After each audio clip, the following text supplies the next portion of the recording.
Hello friends, good morning. आइए आपका अपना चैनल ज्ञानोदयम में आप सभी का स्वागत है। आज हम बात करने जा रहे हैं करंट अफेयर्स का एक बहुत ही महत्वपूर्ण टॉपिक, जिसका नाम है स्मार्ट सिटी मिशन। तो आप लोग इसे ध्यानपूर्वक सुनने का प्रयास करेंगे। हम इस पे बात करने जा रहे हैं कि आखिर सुर्खियों में रहने की इसकी वजह क्या है, इसके ये है क्या, और इसके प्रमुख बिंदु क्या क्या हैं, इससे क्या लाभ है, इसके क्या उद्देश्य हैं, और इसके समझ वर्तमान में क्या क्या चुनौतियां हैं और भविष्य में क्या सुधार हो सकता है।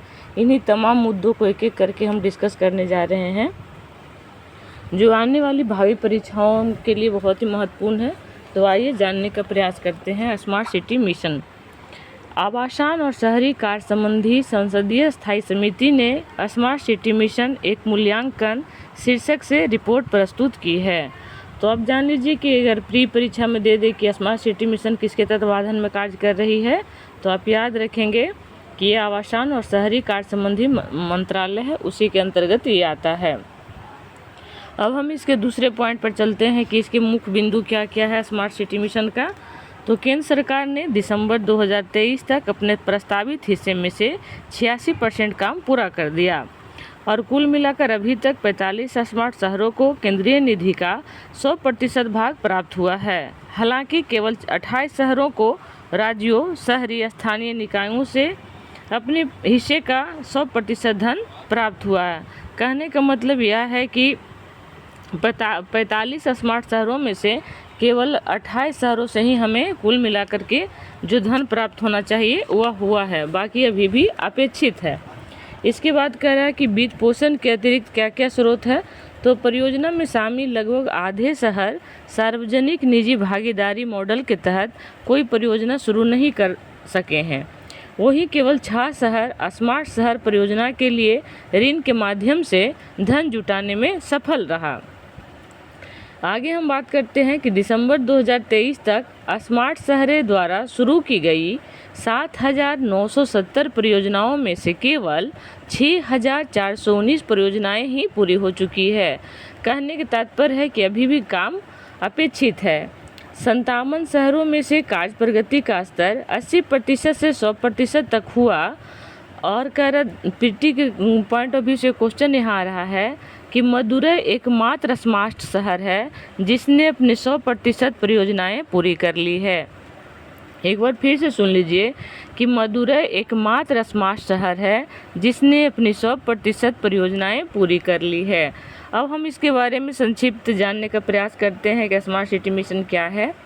तो मिशन की शुरुआत यह एक केंद्र प्रायोजित योजना है। इसे 2015 में आवासन और शहरी कार्य मंत्रालय द्वारा शुरू किया गया था। इसका उद्देश्य शहरों को इस रूप में बढ़ावा देना जो कोर अवसंरचना, स्वच्छ और सतत वातावरण प्रदान करे तथा स्मार्ट सॉल्यूशन का उपयोग कर अपने नागरिकों को गुणवत्तापूर्ण बेहतर जीवन स्तर प्रदान करे। स्मार्ट सिटी के रूप में विकास के लिए 100 शहरों का चयन किया गया। परियोजनाओं को पूरा करने के लिए 2019 से 2023 के बीच 5 साल की समय सीमा निर्धारित की गई थी। हालांकि मिशन को अब जून 2024 तक बढ़ा दिया गया है। फंडिंग की यदि हम बात करें तो केंद्र सरकार 5 वर्षों में 48,000 करोड़ रुपए तक वित्तीय सहायता प्रदान कर रही है। अर्थात प्रति वर्ष प्रत्येक शहर को औसतन 100 करोड़ रुपए दिए जा रहे हैं। केंद्र सरकार जितनी राशि प्रदान करती है उतनी ही राशि शहर या स्थानीय निकायों द्वारा भी प्रदान की जा रही है। हालांकि 13 हिमालयी और पूर्वोत्तर राज्यों के लिए केंद्र व राज्यों के बीच वित्तीय आवंटन अनुपात को संशोधित करके 90:10 रखा गया है। शहरी स्थानीय निकायों के स्वयं के फंड वित्त आयोग की सिफारिश के आधार पर प्रदत्त अनुदान, म्यूनिसिपल बॉन्ड जैसे नवाचारी वित्तीय तंत्र, अन्य सरकारी कार्यक्रमों के तहत आवंटित राशि और उधारियां शामिल है। सार्वजनिक निजी भागीदारी के माध्यम से निजी क्षेत्र की भागीदारी पर भी जोर दिया जा रहा है। तो ये था अब तक कि क्या क्या इसका उद्देश्य, कहाँ से इसे फंडिंग प्राप्त हो रहा है, शहरी स्मार्ट मिशन क्या है, स्मार्ट सिटी मिशन क्या है, ये सब हमने जाना। अब हम जानते हैं कि इसके मुख्य तत्व क्या हैं। तो केंद्र में समुदाय, योजना और कार्यान्वयन के लिए समुदाय को केंद्र में रखा जा रहा है। कम संसाधनों से अधिक परिणाम, कम संसाधनों के उपयोग से अधिक परिणाम उत्पन्न करने की क्षमता की जा रही है। प्रतिस्पर्धा के माध्यम से शहरों के चयन से परियोजनाओं को लागू करने में लचीलापन आता है। एकीकृत और टिकाऊ समाधान के लिए नवीन तरीके अपनाए जा रहे हैं। शहरों के संदर्भ में प्रासंगिक प्रौद्योगिकी का सावधानीपूर्वक चयन किया जा रहा है। अलग अलग क्षेत्रकों के साथ वित्तीय मामलों पर भी एकीकृत अप्रोच किया जा रहा है।